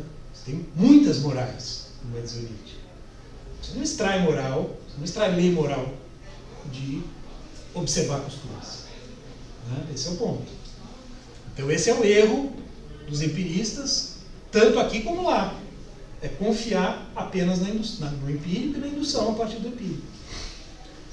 No caso do Locke, como a gente viu, né, como eu mencionei na última aula, inclusive tentando elaborar uma metafísica a partir da indução, né, o que é mais absurdo ainda. O Hume é cético, então ele não chega a tanto, ele joga fora a metafísica. Mas ele acha que não dá para ir além da indução. Então, os empiristas, para o Kant, eles não resolvem de maneira alguma o problema da moral. Curiosamente, o Nietzsche ele começa a genealogia da moral dialogando com os ingleses também, né? E, de certo modo, fazendo uma crítica parecida. Porque ele também critica a pretensão deles de tentar extrair uma lei moral, digamos assim, né? Ou regras a partir das condutas, né? Então, só que ele não vai chegar em imperativo categórico, pelo contrário, ele vai criticar o tempo todo o imperativo categórico. Mas, enfim. Então, esse é o ponto para o Kant. Então, vejam, você tem o domínio empírico, você tem o domínio empírico fenômenos variados, dos quais não é possível extrair uma lei, né? No entanto, nós agimos aqui nesse mundo sob a pressuposição de que houvesse, de que haja, enfim, critérios. Senão, os nossos juízos não fazem sentido. Não faz sentido dizer que o Bolsonaro é um canalha se não existe algum critério que me permita dizer isso. Se esse critério é um critério relativo, então eu dizer que ele é um canalha vale tanto quanto os adoradores dele dizerem que ele é um santo. Eu preciso ter um critério, né? Ora, então, e o que o Kant está dizendo é assim, não é que ele vai instituir o critério, ele vai estabelecer o critério. Ele vai simplesmente tentar mostrar qual é o critério que de fato opera já na moral. Ele não vai inventar uma moral nova. Assim, ele insiste muito nisso. O Kant não inventa a moral. Ele está simplesmente estudando o fenômeno moral do mesmo modo como ele estudou o fenômeno do conhecimento. Tal como o ser humano opera. E está dizendo, olha, o ser humano opera sob essa pressuposição. Então, onde pode estar fundada essa pressuposição? Esse é o ponto. Ela não pode estar fundada na experiência. Porque a experiência não fundamenta algo assim. Ela pode fornecer regras gerais, né? Então, bom, né, no Brasil todo mundo gosta de futebol, então eu devo gostar de futebol, sei lá, né? Coisas desse tipo. As normas morais vão ter tanto valor quanto isso, se eu ficar só generalizando a partir de práticas. Por isso, então, né, que ele vai para o âmbito da legalidade a priori, como ele foi no conhecimento teórico, né? Então, o Cassirer ele vai, né, insistir muito nisso, né? Tem uma citação ali que eu propus da página 226, 27, já no capítulo 5, né? Em que ele, então, né, justamente para ilustrar esse paralelo, ele vai dizer o seguinte, ó, uma citação um pouco longa, mas justamente mostra bem o paralelo, né, que ele faz. A verdadeira fundação do formalismo de Kant deve-se... Deixa eu pegar meu óculos para perto, porque senão eu fico trocando uma certa... Eu consigo, mas... Eu tendo a ficar confundindo as linhas. Eu já falei para vocês, né? Eu comecei na pandemia, um amigo meu falou, quando você for dar aula presencial, você vai sentir falta do bifocal. Enfim, a verdadeira fundação do formalismo de Kant deve ser procurada numa camada ainda mais profunda de seus pensamentos, pois ela reside naquele conceito transcendental universal de forma que precede e embasa também a matemática. Desenvolvendo aqui um raciocínio. Então, a crítica da razão pura estabeleceu que a objetividade do conhecimento não pode ser fundada nos dados materiais sensíveis, no o que das sensações individuais. A sensação é tão somente a expressão para o estado mutável dos sujeitos individuais de momento para momento. Ela constitui o acidental por excelência, contingente por excelência, né? O distinto em cada caso e para cada sujeito. E por conta disso, o que não pode ser determinado por nenhuma regra unívoca. Se de tais circunstâncias infinitamente diferentes devem ser feitos juízos com conteúdo de verdade universalmente válidos, se os fenômenos, que de início são completamente indeterminados, devem se tornar legíveis como experiências, então se exige que existam determinados tipos fundamentais de relações que, imutáveis enquanto tais, produzem a unidade objetiva do conhecimento e, com isso, tornam possível e fundam seu objeto. Né? Então, aquilo que a gente discutiu muito lá atrás, a própria objetualização. Né? Na última aula mesmo eu falava, eu vou agora falar do ventilador, eu escolho um objeto. Quer dizer, essa capacidade, né, de designar objetos. Essas sínteses fundamentais foram as que a teoria crítica descobriu e destacou como formas da intuição pura, como as formas do entendimento puro, e assim por diante. A introdução do problema ético se encontra para Kant numa analogia mais precisa com esse pensamento fundamental. Tal como antes para a mera representação, agora para o âmbito do prático, para o desejo e a ação, vale encontrar o momento que lhe empresta o caráter de validade objetiva. Somente se um tal momento for demonstrável, podemos com ele passar da esfera da arbitrariedade para a da vontade. Né?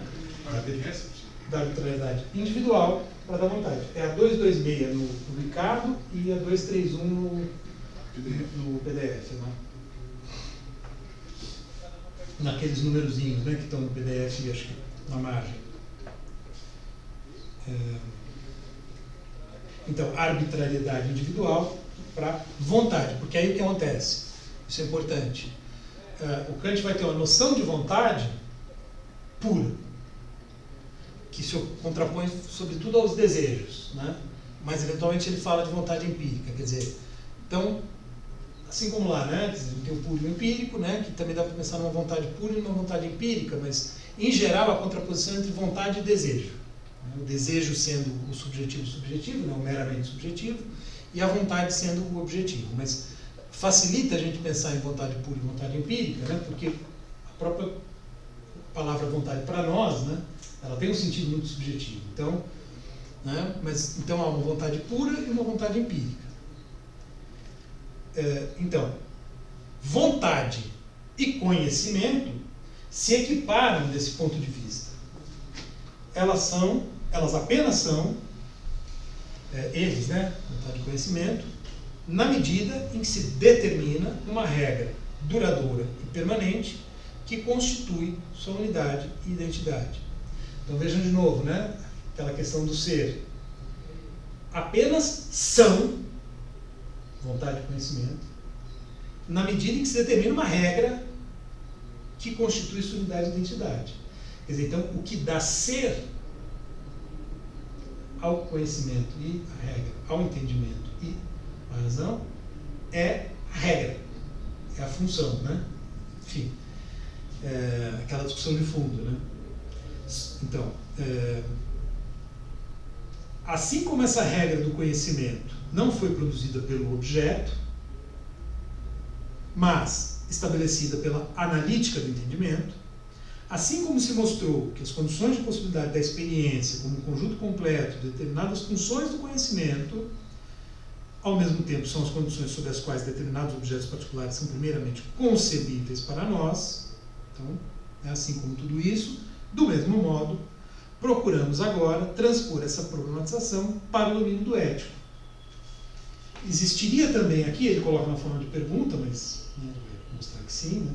Existiria também aqui uma legalidade que não se enraiza no conteúdo material e na diferença material daquilo que se quer, mas sim na direção fundamental, peculiar da vontade mesma, e que por força dessa origem possa fundar a objetividade ética no sentido transcendental do termo, ou seja, a necessidade e validade universal dos valores morais. Percebem? Quer dizer, como fica claro aqui o paralelo entre os dois âmbitos, né? Então, o capítulo, né, se constitui a partir disso, né? Eu estou citando uma passagem que é bem no começo. O Cacete vai repetir muito essa mesma ideia, né, ao longo do capítulo. Então, bom, aí, na verdade, eu já montei mais ou menos o quadro, né? Com relação à espontaneidade, a esse paralelo entre a espontaneidade da razão e do entendimento, uma outra citação da página 230,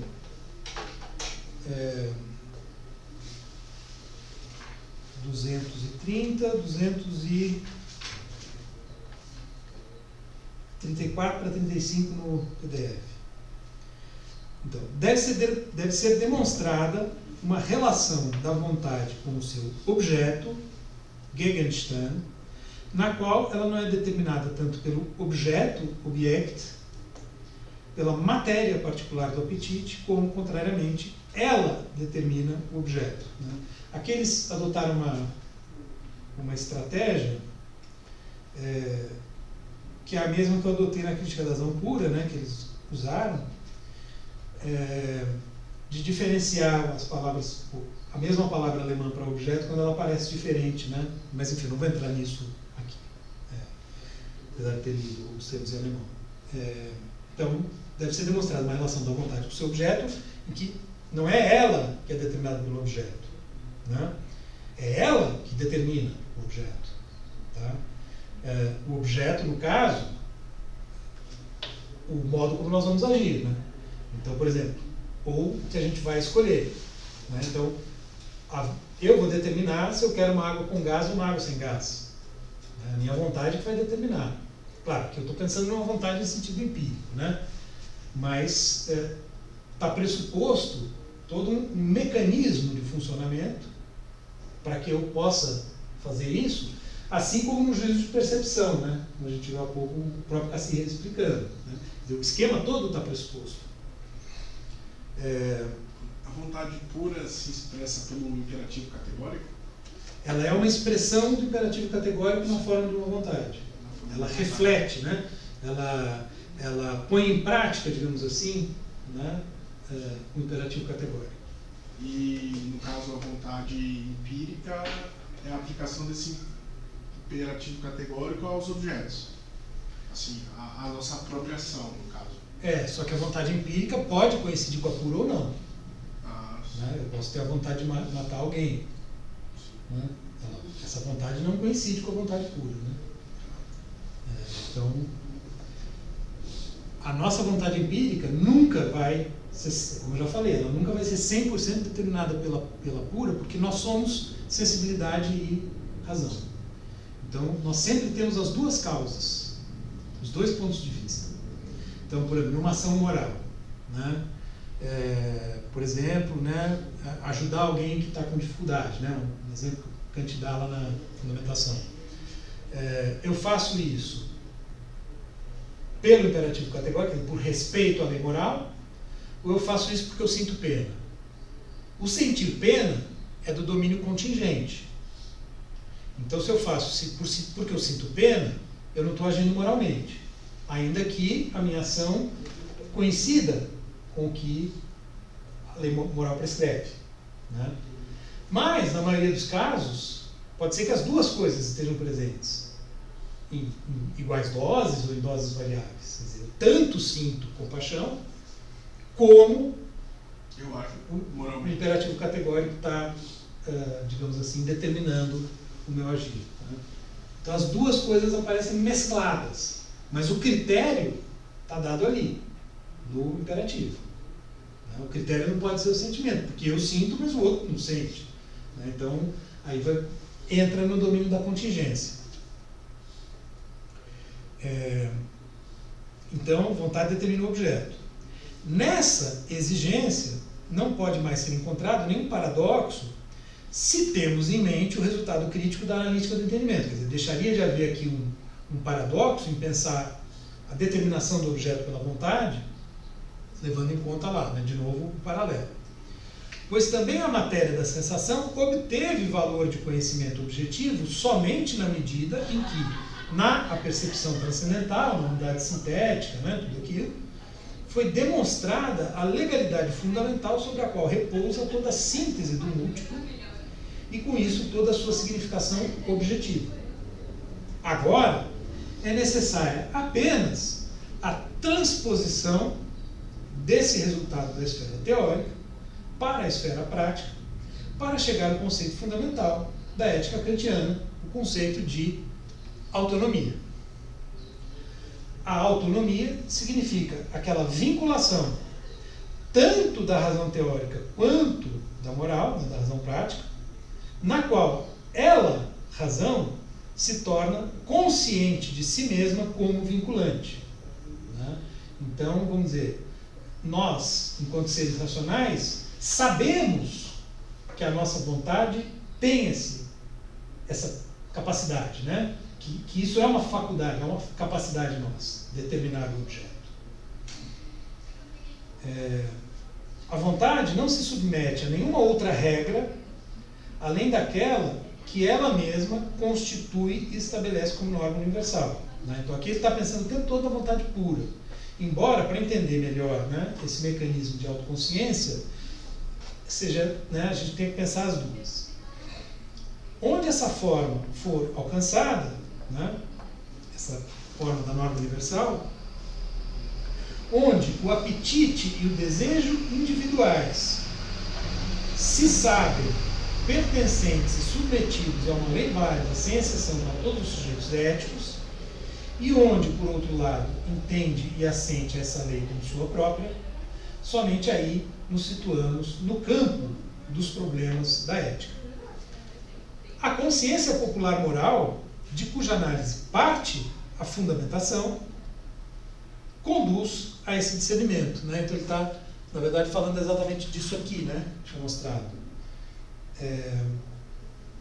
Conduz a esse discernimento. Pois o conceito de dever, que a domina e guia, a gente pressupõe, né, quando a gente fala para uma pessoa, faça isso, não faça aquilo. A noção de dever está pressuposta. Então o conceito de dever, que domina e guia consciência popular, contém já em si todas as determinações essenciais que enfrentamos até agora no texto. Né?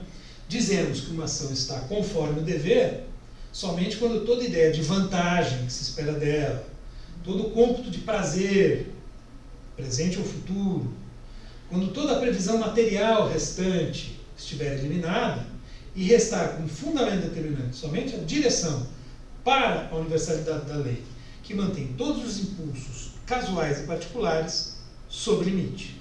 Né? Então, somente nesse caso, a gente fala que a ação é correta. Né? Quer dizer, isso é um argumento que o Kant usa muito. Né? É como se todos nós soubéssemos disso. Ele fala, até o pior fascínora, né? Tem uma passagem famosa, né, que ele diz isso, até o pior fascínora sabe o que é certo e errado. Né? Só que ele age da maneira errada. Não é que ele pretende, vamos dizer, o bandido, ele não tem uma pretensão de universalidade na sua ação. Quer dizer, ele jamais vai se justificar dizendo, isso que eu fiz está certo. Né? Ele não vai usar um juízo prático para justificar a sua ação. Claro, pode ter casos dúbios, né, de leis que são, né, questionáveis. Não, uma pessoa que matou a outra, né? Tudo bem, já, né, aqui no Brasil já se usou muito a tal história da defesa da honra, né? Enfim, até recentemente, é um absurdo, né? Mas em princípio, né, o bandido não vai usar esse tipo de justificação. Então vejam, o Cassirer está abordando, né, via Kant, claro, para uma esfera que corresponde a um certo, digamos, bom senso civilizado, né, que está presente nos seres humanos, ricos ou pobres, diferentes culturas, né? Um certo bom senso civilizado que nós pressupomos, e se a gente tenta raciocinar fora dele, ou justificar uma ação fora dele, por exemplo, né, como eu estava pensando agora, né? Ah, não, eu matei porque, né, sei lá, o cara que matou, eu matei porque ela me traiu, né? E houve casos em que, né, homens foram absolvidos, né, ao longo da história, inclusive história recente. Espero que não esteja acontecendo mais. Então, quando uma pessoa defende uma coisa dessas, né, vai flagrantemente contra um certo bom senso civilizado, né, que constitui aí uma certa esfera para a qual ele está tentando apontar, está tentando mostrar, o Kant está apontando para isso. Então, né, quando a gente, na discussão política, né, para voltar, já mencionei 2 vezes o Bolsonaro, né, quando a gente pensa, né, quando a gente vê os bolsonaristas argumentando certas coisas, né, o Bolsonaro fazendo as afirmações machistas, dizendo que não tem pandemia, todas essas coisas que nos últimos anos, né, nos revoltaram a quem? Não revoltaram a todos, né? Ele quase foi reeleito, certo? Ou seja, né, o progresso moral está mais ou menos, né?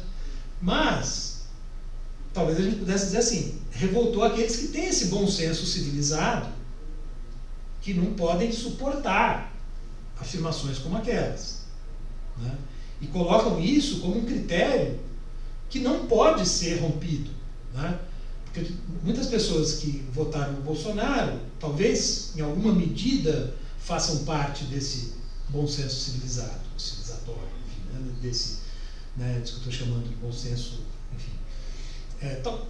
Em muitos momentos fazem parte, né? Mas pensam, não, né? Mas ele é assim, mas por outro lado, né, a economia vai melhorar, sei lá, os argumentos que eles tinham lá para quaisquer que fossem para justificar, apesar, né, disso, não, né, a nossa posição esse critério é muito elementar, ele não pode ser desrespeitado, né? Ora, nessa discussão toda está pressuposto algum critério aí, né, que é esse que o Cassirer está tentando mostrar que o Kant estabelece por meio da sua filosofia moral, né? Por que a gente tem esse, entre nós, imagino, né? Não sei se tem algum bolsonarista aqui, mas por que a gente tem entre nós esse consenso e essa sensação que a gente partilha quando a gente fala, olha o que esse cara falou, né? A indignação. Porque está pressuposto um princípio no nosso julgamento, no nosso juízo moral, no caso. A gente está fazendo um juízo moral, um juízo prático, né? Então é um pouco isso, essa esfera, né? Se a pessoa começa a argumentar de um certo modo, é como se ela falasse, olha, não estou mais participando disso que vocês consideram aí um consenso civilizado, né? O Bolsonaro diz, estou cagando para vocês, né? Não estou nem aí, né? Quantas vezes ele usou? Não estou nem aí, né? Tudo bem, uma pessoa pode fazer isso, não há como impedir. Supostamente, né, as instituições jurídicas, se estiverem evoluído e tal, podem fazer alguma coisa, né? No nosso caso, por exemplo, né, teve 2 presidentes que sofreram impeachment e ele não, né? Então, mas, enfim, é disso, tá? Para mostrar como estamos falando de coisas bem concretas e reais nas situações sociais em que a gente faz julgamentos, em que a gente emite juízos práticos, assim como a gente emite juízos como a lousa é verde, né? A lousa é verde e Bolsonaro é um canalha tem o mesmo grau de objetividade, segundo Kant. É isso que está implícito aqui. É isso que está implícito, não, né? É isso que está em jogo. Eu preciso poder dizer que o Bolsonaro é um canalha com o mesmo grau de objetividade que eu digo que a lousa é verde. E assim por diante, né? Então, um pouco essa, né, a perspectiva. Bom, o Rousseau, ele tinha aquele conceito, desculpa, professor, te interrompi mais uma vez, Mas o Rousseau ele tinha aquele negócio do pietismo, né? Isso, não, piedade. Piedade. Né? Porque pietismo é um ramo do protestantismo desculpa. do qual o Kant fazia parte e o Kierkegaard também. Esse critério que o Kant está buscando aí é um critério que se assemelha a esse critério do Rousseau? Quer dizer, Sim. Tanto é que, né, o Cassirer menciona, lembra? Eu fiz uma citação que o Rousseau é na moral o que o Newton foi na física. Então, o Kant tem o Rousseau em alta conta. Né? E o Cassirer até, quer dizer, o Cassirer sugere, veja que interessante, que o Rousseau corrige o Kant no momento em que o Kant estava se aproximando dos empiristas britânicos, que é o momento que ele fala isso, como se o Rousseau corrigisse o Kant, porque o Rousseau mostra para o Kant que esse elemento que o Kant estava buscando ainda nos sentimentos, o Rousseau mostra que esse elemento tem que ser universal. Porque o Rousseau define a piedade como um sentimento universal. Então ele dá exemplos parecidos. Né? Ele fala, quando a gente vê uma criança sendo espancada, né? A gente tem um sentimento que qualquer ser humano teria. Né? Se eu vejo, né? Enfim, situações desse tipo. Né? Ele também fala dos animais, o Rousseau. Né? Se eu vejo um cachorro, né? Alguém espancando, eu sinto também. Então, o Rousseau corrige o Kant no sentido de mostrar que tem que ser universal. Só que aí o Kant, quando vê que tem que ser universal, ele pensa, bom, mas se tem que ser universal não pode ser sentimento, porque sentimento está sujeito às contingências. Tem que estar no âmbito transcendental. Então, ele vai seguir o mesmo procedimento que ele adotou no âmbito do conhecimento. Né? Isso que o Cassirer tenta mostrar. E aí, bom, né, acabei, agora no final achei que estava com mais tempo e acabei passando um pouco, mas a partir, dada essa espontaneidade da razão, né, tudo isso, é natural, como já era natural no âmbito teórico, né, e a gente volta para aquele assunto da dialética, né, eu deixei para o final justamente porque a gente já abordou isso antes, né. É natural a gente se colocar por isso, né, a gente se pensar numa outra ordem de coisas, uma outra dimensão, uma outra esfera. Né? Então, o Kant, quando vai formular, ele enuncia o imperativo categórico naquela formulação, que é a primeira, depois ele faz outras formulações, assim, outros modos de exprimir o mesmo princípio. Uma delas é a chamada fórmula do reino dos fins. Né? Então, haja como se você pertencesse ao reino dos fins e tal, no sentido de que a ação moral ela tem que ser um fim em si mesmo. Você não pode agir fazendo isso porque você tem um outro fim em vista. Né? Um pouco essa ideia. Então, os fins não justificam os meios. Tem que ser um fim que é um fim por si mesmo. Né? E o outro ser humano não pode ser tratado como meio.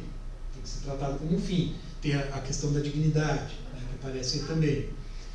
Então, aí o Kant vai introduzir um vocabulário, né, assim como ele falou em providência na história, vai falar de reino dos fins, né, ele vai falar de Deus, vai falar de alma. Né, então o Cassirer se preocupa muito, né, bom, alto lá, né, o que a gente quer dizer com tudo isso? Né? E aí ele vai insistir muito na parte, né, indo para o final do capítulo, que tudo isso só diz respeito à autoconsciência da razão. Porque ele quer justamente afastar qualquer possibilidade de aproximação do Kant de uma metafísica substancialista. E, ao mesmo tempo, de qualquer tentativa de voltar a pensar questões ontológicas, que é o que, né, a turma da fenomenologia está fazendo e o Heidegger vai fazer. Né? Então aí tem uma tomada de posição no contexto, no começo do século XX, né, que está em jogo. Quer dizer, não é só, bom, Kant precisa ser separado das metafísicas anteriores por uma razão histórica. Não. Ele precisa ser separado porque, nesse momento em que o Kant está sendo retomado, né, e o Kant virou, como eu já falei, né, outras vezes, a gente vai ainda ver isso, o grande nome na filosofia acadêmica alemã, então, esse Kant tem que ser disputado. Né? Então, o Cassirer está dizendo, o Kant que nós queremos de volta é o Kant teórico do conhecimento, fundamentador da moral, não o Kant metafísico. Nada de metafísica, né? Quer dizer, é isso, esse é o ponto, né? Eles querem o Kant de volta, mas sem metafísica. Então, separar o caminho da metafísica é fundamental. Ele vai insistir muito nesse ponto, né? Então, coloquei algumas páginas, né, citações que, né, que ilustram bem isso, né, e essa discussão me interessa muito, então, né, eu botei até um etc. ali de brincadeira. Mas o ponto é esse, né? Aquela primeira citação que eu fiz mostra isso. Quer dizer, toda vez que aparece a palavra ser, existência, né, não se trata, né, de ser, de existência num sentido substancialista e tal. Nós estamos no domínio da autoconsciência da razão, ponto. Não vai além disso, né? Então tem uma clara tomada de posição aí, né? Esse assunto, na verdade, ele vai continuar na crítica da faculdade de julgar, né? Então, na próxima aula eu posso até retomar um pouquinho disso, né? Para entrar na crítica. Eu vou começar a introdução me baseando no capítulo 6 do Cassi. Então, a semana que vem vai ser baseada no capítulo 6, tá? As duas aulas. E aí depois a gente começa os seminários sobre a terceira crítica. Então, o pessoal está ansioso ali já. Esse horário é bom quando não tem nada depois, porque dá para ficar alongando vocês. Então, na sua seleção de mestrado, você também foi com o Cassini ou não? Sim, sim. É que eu não dialoguei tanto com ele. Eu dialoguei mais com outros autores. Um autor, por exemplo,